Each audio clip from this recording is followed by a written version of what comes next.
지난 주일에 예수님의 포도나무와 가지 비유를 통해 하나님께서 우리를 택하여 예수님을 만나도록 부르신 목적이 열매가 항상 있게 하기 위함이라는 말씀을 나눴습니다. 오늘 본문을 통해서는 예수님이 열매 중에 열매의 최고봉은 사랑이다라고 말씀합니다. 내가 이것을 너희에게 명함은 너희로 서로 사랑하게 하려 함이라 말씀합니다. 이 말씀을 하실 때에 예수님은 사랑에 대해 추상적으로 말씀하시지 않고 사랑의 대상을 매우 구체적으로 특정하십니다. 너희로 서로 사랑하게 하려 함이라고 말씀합니다. 예수님은 서로 사랑할 수 있는 길을 포도나무와 가지 비유로 이미 일러주셨어요. 나는 포도나무요 너희는 가지다. 내 안에 거하라. 그가 내 안에 내가 그 안에 거하면 많은 열매를 맺는다. 내가 아버지 계명을 지켜 그의 사랑 안에 거하는 것 같이 너희도 내 계명을 지키면 내 사랑 안에 거하리라. 내 계명은 이것이니고 내가 너희를 사랑한 것 같이 너희도 서로 사랑하라 하는 이것이니라. 가지가 나무에 젖붙임을 하듯이 예수님께 꼭 붙어 있으면 그의 사랑이 우리에게로 흘러 들어와서 그가 우리를 사랑하신 것처럼 우리도 서로 사랑할 수 있다는 말씀입니다. 예수님은 왜 제자들이 사랑으로 결속되기를 원하셔서 그렇게 사랑의 대상을 너희가 서로 사랑해야 된다. 너희로 서로 사랑하게 하려고 내가 이 말을 하는 것이다. 라고 이렇게 특정하면서 제자들이 서로 사랑으로 결속하기를 원하셨을까요? 그것은 사랑으로 행하지 않으면 감당할 수 없는 시험이 우리 신앙의 노정에 놓여 있고 교회를 세워가는 여정 속에 사랑이 아니고서는 감당할 수 없는 어려움들이 그 앞에 놓여 있기 때문이라고 오늘 말씀하고 계십니다. 서로 사랑으로 중보하지 않으면 이겨낼 수 없는 환난을 수없이 통과하면서 이 길을 가야 되고 그런 환난을 수없이 사랑으로 극복하면서 이 땅의 교회 공동체는 세워져 가야만 되기 때문에 너희로 서로 사랑하게 하려고 내가 이 말을 하는 거다 라고 말씀하는 겁니다. 제자들은 세상에서 구별하여 주님의 몸된 교회를 세우도록 부름을 받은 자들입니다. 우리가 세상 사람들과 구별된 삶을 살 때 우리를 하나님의 자녀로 인정하고 존중하는 자들도 있겠지만 정반대로 까닭없이 미워하고 비방하는 자들도 있습니다. 그 이유로 주님은 이렇게 말씀합니다. 너희가 세상에 속하였다면 세상이 자기의 것을 사랑할 것이나 너희는 세상에 속한 자가 아니요 도리어 내가 너희를 세상에서 택했기 때문에 세상이 너희를 미워하느니라 고 말씀합니다. 세상은 하나님을 모릅니다. 하나님을 알려고 하지도 않습니다. 그렇기 때문에 하나님의 아들 예수 그리스도를 알 수도 없습니다. 세상은 죄와 사망 권세로 왕노를 타는 사탄에게 매여 있기 때문에 그런 것입니다. 그래서 세상은 이유 없이 영문도 모른 채 하나님을 미워하고 하나님께 속한 자들을 미워합니다. 그 사실을 예수님은 오늘 본문 25절에서 이렇게 말씀하고 있습니다. 그러나 이는 그들의 율법에 기록된 바 그들이 이유 없이 나를 미워하였다 한 말을 응하게 하여 함이라 이렇게 말씀합니다. 세상은 그리스도를 이유 없이 미워할 뿐 아니라 그리스도를 따르는 자들까지도 이유 없이 미워하는 길로 흐를 수밖에 없습니다. 그런데 성경을 보면 세상만이 아니라 하나님을 묻노라 하고 하나님을 안다 하는 자들까지도 하나님을 거역하고 하나님의 뜻을 성실히 받드는 자들을 미워하고 핍박하는 일들이 일어날 수 있는 것을 우리에게 보여줍니다. 지금 우리 교회 성경 통독이 예레미야를 읽고 있는 중입니다. 예레미야를 매일 만나고 있습니다. 여러분, 예레미야가 백성들에게 사랑을 받습니까? 미움을 받습니까? 미움을 받아요. 미움을 받을 만한 분입니까? 사랑받을 만한 분입니까? 그렇죠. 이스라엘의 죄가 하도 중해서 하나님께서 예레미야야, 이제 이 백성을 위해서 그만 기도해라. 모세와 사무엘이 너와 함께 내 앞에 서서 간구한다고 해도 내가 이 백성을 향한 기도를 이제는 듣지 않겠노라. 그러면서 백성들을 위해서 이제 그만 기도하라고 여러 차례 그들 말씀하십니다. 그래도 예레미야는 백성들을 위해 중보의 기도를 멈추지 않습니다. 듣지도 않는 말씀을 예레미야는 요시야 왕 때부터 시드기야 왕 때까지 40년을 새벽부터 온종일 꾸준히 40년을 말씀을 전합니다. 그러나 돌아오는 것은 비방과 조롱과 배척과 핍박입니다. 이빠른 소리 한다고 붙들어서 때리고 입을 막기 위해 골방에 가두고 목에 착고로 채우고 옥에 던지고 진천구덩이에 던져서 죽이려고 합니다. 예레미야가 얼마나 힘들었겠습니까? 이방 사람들을 위해 핍박을 당한다면 그러려니 할 텐데 하나님을 섬긴다는 동족에 의해서 핍박을 당하니까 얼마나 힘들었을까요? 오늘 본문 요한복음 16장 2절을 보면 예수님이 이런 말씀을 하지 않습니까? 사람들이 너희를 출교할 뿐 아니라 때가 이르면 물론 너희를 죽이는 자가 생각하기를 이것이 누구를 위하는 일이라? 하나님을 위하는 일이라. 그러면서 너희를 핍박하고 죽이려고 할 것이다. 예레미야가 딱 그런 일을 당하는 것입니다. 그런데 예레미야는 백성들을 향한 기도를 멈추지 않습니다. 백성들의 갈 길과 할 일을 알려주기를 멈추지 않습니다. 지난주에 읽은 것이 그 내용입니다. 바벨론의 군사령관 느부사라단이 예루살렘을 점령하고 포로를 끌고 가다 보니까 거기에 예레미야가 있는 거예요. 그래서 예레미야를 존중하면서 네가 바벨론으로 함께 간다면 우리가 왕에게 잘 이야기해서 존대하리라 그랬어요. 그러나 예레미야는 백성들 곁에 남습니다. 애굽으로 피신하는 백성들 애굽으로 가더라도 거기까지도 바벨론의 칼이 임할 것을 예레미야는 알고 있었지만 피적은 사망의 길로 가는 백성들을 따라서 예레미야는 사망의 길을 함께 들어갑니다. 그곳에서도 하나님의 말씀을 전해서 어떻게든 백성을 살려보려고 그랬던 겁니다. 40년을 붙들고 씨름해도 조금도 변하지 않고 40년 동안 줄기차게 비방하고 배척하고 붙들어서 때리고 옥에 가두고 구덩이에 던지고 죽으려고 달려드는 그 백성을 예레미야는 포기하지 않습니다. 어떻게 그럴 수 있을까요? 저는 모세를 보면서도 놀랍니다. 모세가 광야에서 편한 땅도 아니에요. 광야에서 세상에서 제일 목이 고든 백성들을 데리고 40년을 씨름하잖아요. 강팍하고 완악한 백성들을 40년을 겪습니다. 아마 저 같았다면, 우리 같았다면 40년 지나면 어떻게 됐을까요? 마음이 황폐해지고 기력이 쇠하고 아마 쓰러질 만도 하지 않겠습니까? 그런데 모세는 눈이 성하고 기력이 쇠하지 아니하고 그 백성을 그가 인도해야 될 자리까지 끝까지 모세는 백성들을 이끌고 갑니다. 사도행전에 보면 14장 19절 이하에 놀라운 이야기가 나와요. 바울 사도가 루스드라라는 성읍에서 전도하다가 사람들에게 자기 동족 유대인들이 이고니온으로 안디옥에서부터 자기 동족들이 루스드라까지 와가지고 그 루스드라 사람들을 충동질해서 바울에게 돌을 던져서 바울이 죽다시피 되어 버려요. 그래서 사람들이 바울을 끌고 나가서 성 밖에 내던져 버립니다. 근데 보면은 바울이 의식을 차린 다음에 즉시 루스드라 성으로 또다시 들어갑니다. 복음을 전하려고. 자기에게 돌을 던진 사람들에게 복음을 전하려고 또다시 들어가는 거예요. 어떻게 그럴 수가 있을까요?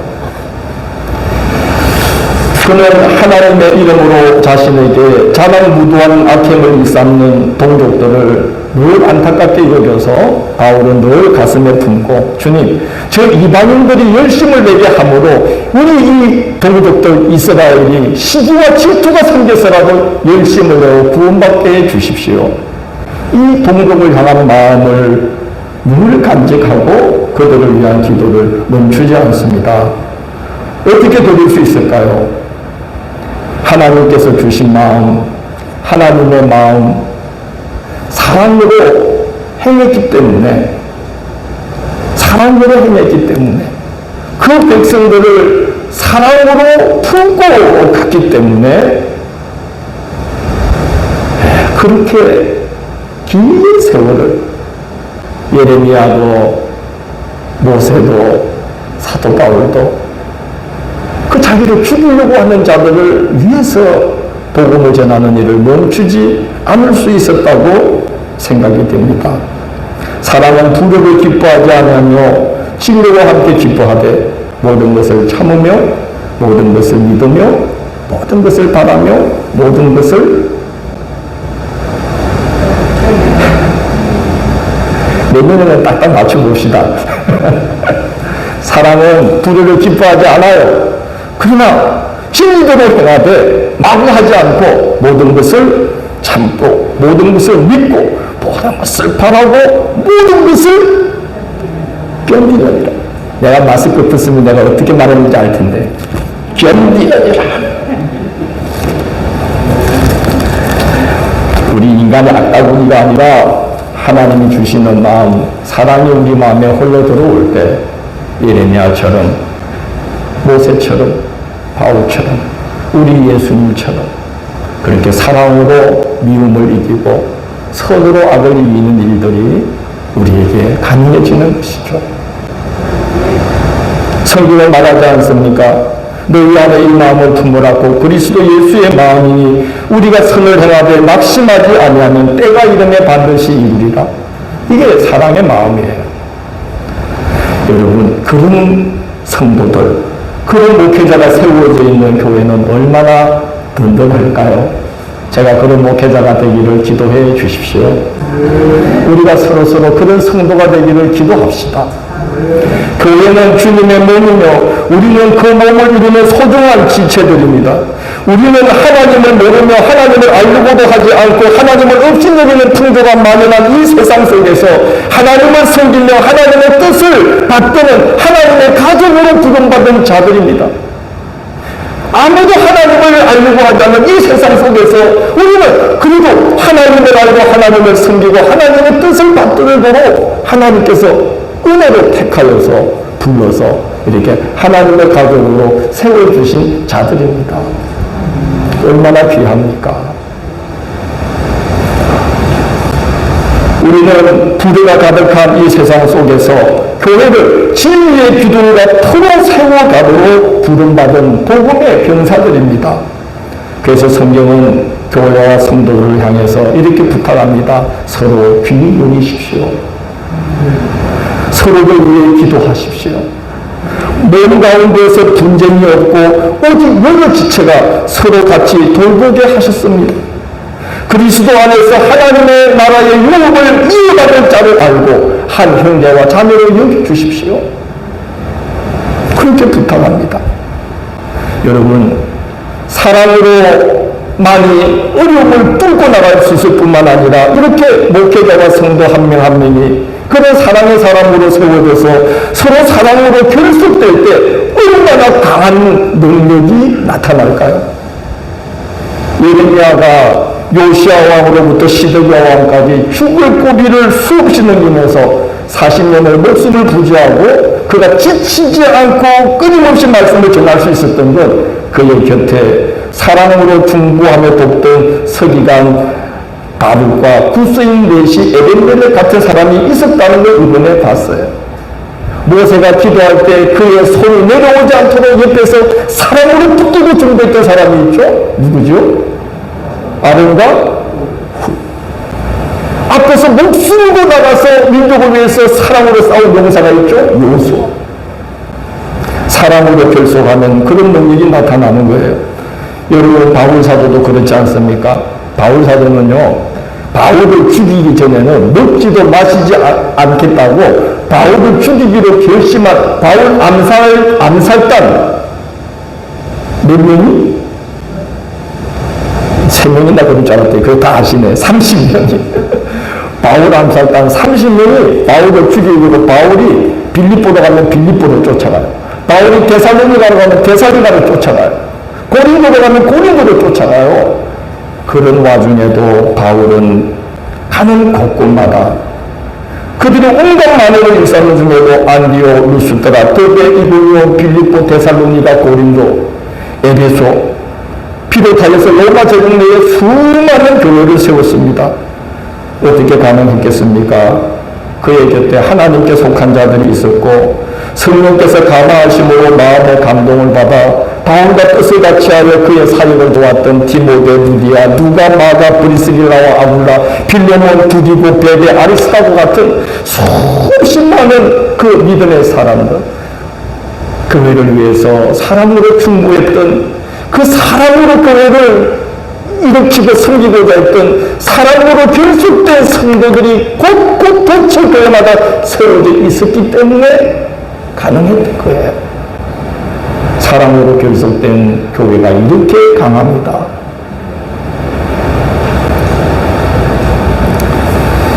사람으로 서로 섬길 때 그곳에 성령께서 역사하십니다. 사람으로 결속되는 곳에 성령이 역사하는 거예요. 그럴 때 교회와 성도는 안팎으로 닥쳐오는 모든 시험과 환난과 유혹을 이겨내면서 열매를 맺고 교회는 주님의 몸으로 이 세상에 힘있고 영광스럽고 복되게 드러내는데 쓰임받도록 하나님이 역사해 주시는 겁니다. 예수께서 포도나무와 가지 비유를 마치면서 열매 중에 열매는 사랑이라 그렇게 말씀하시고 내가 이것을 너희에게 명하면 너희로 서로 사랑하게 하려 함이라고 사랑의 대상을 특정하신 이유가 바로 그것입니다. 그러나 주님의 그 명령은 우리 힘으로는 절대로 감당할 수 있는 것이 아닙니다. 성령께서 우리 가운데 임하셔서 우리를 모든 진리 가운데로 인도하실 때에 주님의 뜻을 분별할 수 있고 주님의 뜻을 제대로 받들 수 있고 그럴 때 비로소 서로 사랑으로 동력할 수 있습니다. 그러면 어떤 핍박과 환난도 이기며 승리할 수가 있는 거예요.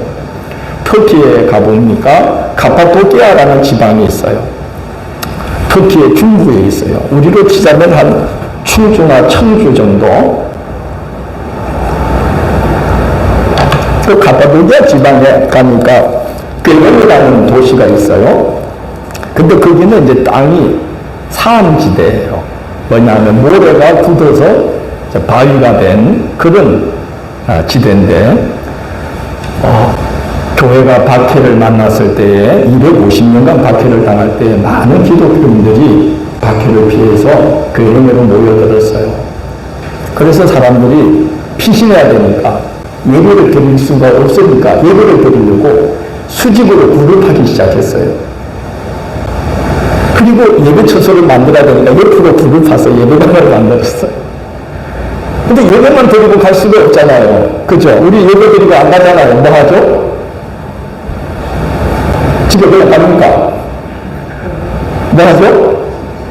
커피도 먹고, 안부도 먹고, 교제하죠. 그래서 옆에 또 교제할 방을 또 판매요. 이렇게 사람이니까 그냥 홀 같은 거 파면 파져요. 그렇게 이제 옆으로 넓혀가는 거예요. 괴렘의 지역에. 근데 여러분, 그 괴렘의 신앙 공동체가 하나만 있던 게 아니지 않겠습니까? 피신해서 여러 공동체가 모였으니까. 우리 읍내만 해도 교회가 몇 개죠? 10개 되잖아요, 읍내만 해도. 그러니까 이제 이 공동체, 저 공동체들이 땅으로 내려가서 불을 파가지고 교회를 만들고, 친교실을 만들고, 또 같이 음식을 만드는 것도 만들고, 심지어 죽으면 무덤도 이제 그걸 파고. 그렇게 옆으로 파나가다 보면 어느 날 불이 뻥 뚫렸어요. 뭘 말인지 아십니까? 점점 교회 공동체도 계속 성도가 늘어나니까 너무 어려우니까, 너무 사랑으로 넘쳐나니까 사람들이 그 공동체에 들어가면 나오지를 않는 거예요. 그래서 자꾸 내려가다 보니까, 자꾸 파다 보니까 이쪽 공동체도 파고 저쪽 공동체도 파다 보면 너는 왜 두리뻥 뚫려네? 그래서 이 두 공동체가 같이 예배를 드리게 되는 거예요. 또 막 같이 예배 드리고, 또 예배당 넓히고, 친교실 넓히고, 막 그러다 보니까 또 저쪽에서 뻥 뚫려서 저기도 그렇게 또 파고 들어온 거예요.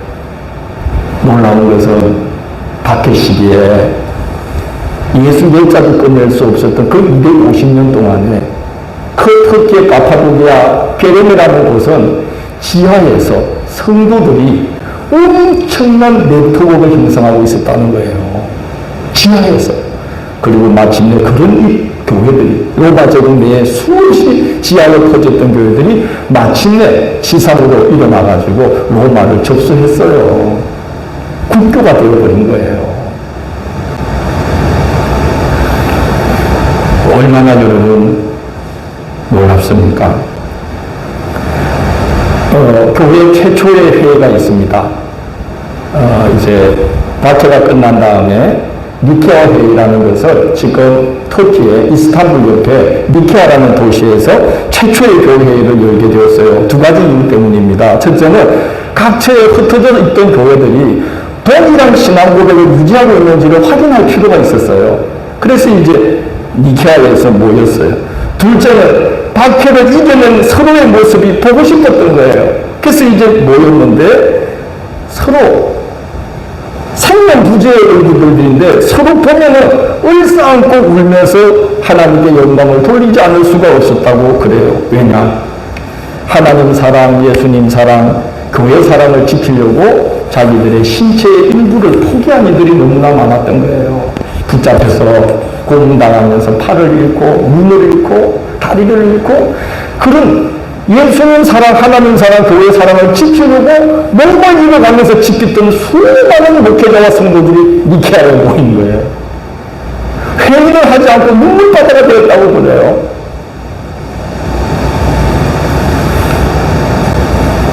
그저 그리스도 안에 있는 사랑의 능력입니다. 놀라운 것은 그랬던 교회가 로마 제국의 국교가 되었어요. 지금 유럽의 시골 구석구석 가보면 관광지가 될 만한 교회들이 시골 구석구석마다 얼마나 잘 세워져 있는지 몰라요. 그런데 이상하게 교회가 강성해지자 교회 안에서 초대교회가 지녔던 그리스도의 사랑이 식어지고 성령의 역사하심이 소멸되어 갔다는 거예요. 환난과 핍박을 사랑으로 이겨내던 교회가 이상하고 별것 아닌 것에 매여서 싸우기 시작하는 겁니다. 헬라어에 그리스어에 이오타라는 게 있어요. 이게 점입니다. 이렇게 우리로 말하자면 무슨 쉼표 같은 점 하나인데 그게 딱 찍히면 뜻이 조금 달라져요. 그래서 예수님과 하나님이 동일 본질이시다 하는 호모 우시 오스라는 이 말이 예수님이 하나님 아래에 종속되는 분이다라는 걸로 뜻이 바뀌어요. 점 하나 던치면. 예, 한 200년 동안 점 하나 갖고 싸우는 거예요. 이오타 논쟁. 점을 붙여야 된다, 말아야 된다. 왜 그럴까요?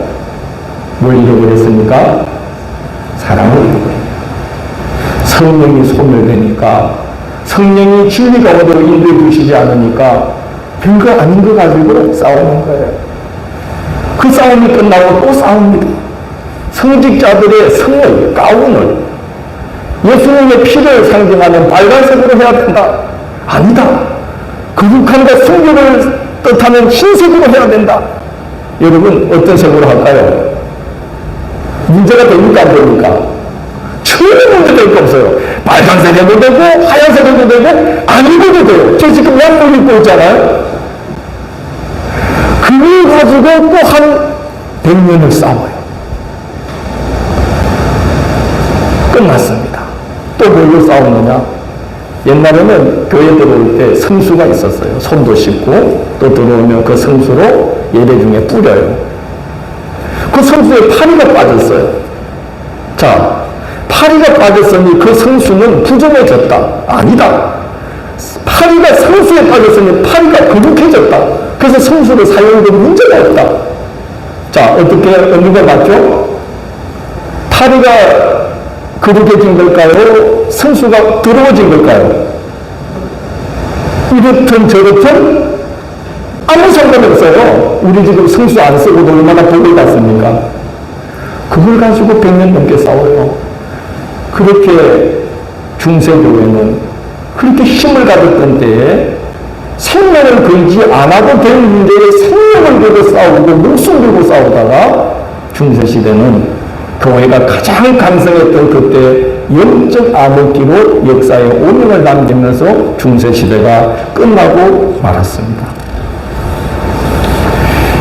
여러분, 우리가 그리스도 안에서 서로 사랑으로 결속하고 성령께서 우리를 모든 진리 가운데로 인도해 주시기를 늘 기도하지 않으면 우리도 모르는 사이에 교회가 바로 그런 처지로 절박할 수 있음을 명심해야 되는 거예요.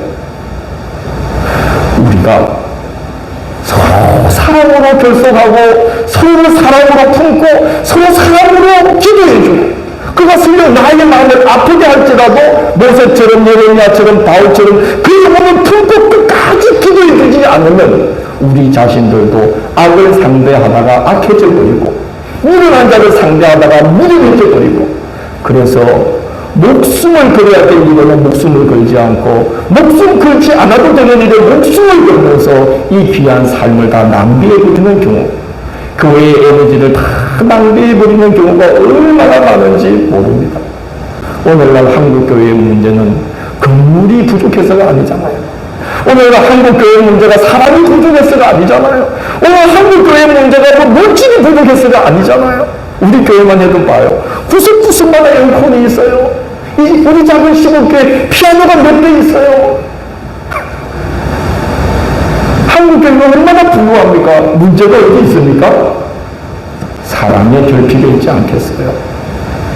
사랑으로 결속하지 못하니까 힘을 내지 못하는 거 아니겠습니까? 우리 속에 예수님의 사랑이 흐르지 않으니까 메마른 신앙인으로 겨우겨우 신앙을 버텨가는 거 아닙니까? 이번 휴가 때 우리 가족이 미나리라는 영화를 봤어요. 윤여정 씨가 이번에 수상했죠, 그걸로. 미나리 영화를 보니까 그 주인공 부부가 외딴 곳으로 이사를 갔는데 교회를 가고 싶은 거예요. 조금만 더 가면 한인교회가 있는데 한인교회를 안 가고 미국인 교회를 가요. 저는 그 장면이 너무 마음 아팠어요. 이 가족들이 문을 들어갔습니다. 예배를 드리는데 전부 백인인데 자기들만 동양인인 거예요. 그리고 그 꼬맹이들 남매가 있는데 미국인 애들이 힐끗힐끗 보면서 야 너는 얼굴이 왜 그래 이렇게 그 애가 막 위축되어 있는 거예요. 그렇게 이 부부가 아주 상경하고 낯선 환경에 그래도 참아내면서 적응해 나가는 과정이 그려져 있어요. 그 이야기가 나와요. 한인사회에서 너무 상처를 받아서 한국이 넘는 곳으로 외딴데로 이사가는 거 한인교회에서 너무 상처를 받는 거예요. 그래서 그들은 한인교회를 가지 않고 미국의 교회를 가서 그 낯설고 상경한 환경을 그냥 참아내면서 적응해가는 게 그 미나리라는 영화 중에 한 부분이었어요. 여러분, 그리스도의 사랑 안에 굳게 선 성도들, 그런 목회자가 세워지 있지 않은 교회는 그런 길로 갈 수밖에 없다고 생각합니다. 그런 교회가 되어버린다고 생각합니다. 여러분, 우리는 그 교회 한다고 그리스도의 사랑을 향해서 자라가고 있는 줄로 믿습니다. 아멘이 부족하다고 믿습니다. 아멘이 약하다고 믿습니다. 사랑을 향해서 나아갑시다.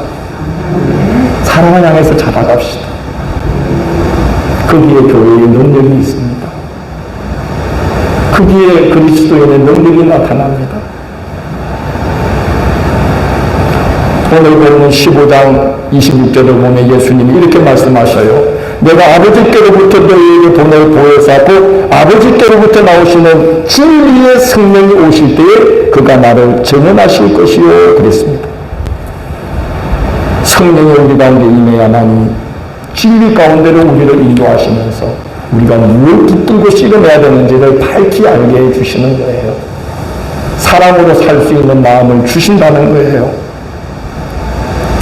여러분, 이 하반기에 우리가 다른 어떤 것보다도 서로를 위해서 기도하고 교회가 사랑 가운데 굳게 결속되고 우리 안에서 그리스도의 사랑이 자라갈 수 있도록 서로를 위해서 기도해 줍시다. 내 안에 사랑이 싹 트면 내 내면의 문제도 늘 이길 뿐만 아니라 타인의 연약함도 품고 기도해 줄 수 있는 능력이 나에게 허락됩니다. 결국 사랑만이 나도 구원받고 우리가 서로를 구원의 길로 이끄는 가장 좋은 길이라는 거예요. 내가 이 말을 너희에게 이르면 너희로 서로 뭐하게 하려 함이라? 사랑하게 하려 함이라. 그것만이 교회를 교회답게 앞으로 제자들이 세울 수 있고 많은 시험 중에도 제자들 자신이 믿음을 지키고 승리할 수 있는 길이기 때문에 이 말씀을 하신 게 아닐까 생각됩니다. 사랑 안에서 예수님의 그 사랑으로 자라가는 이 하반기가 되시기를 주의 이름으로 공연합니다.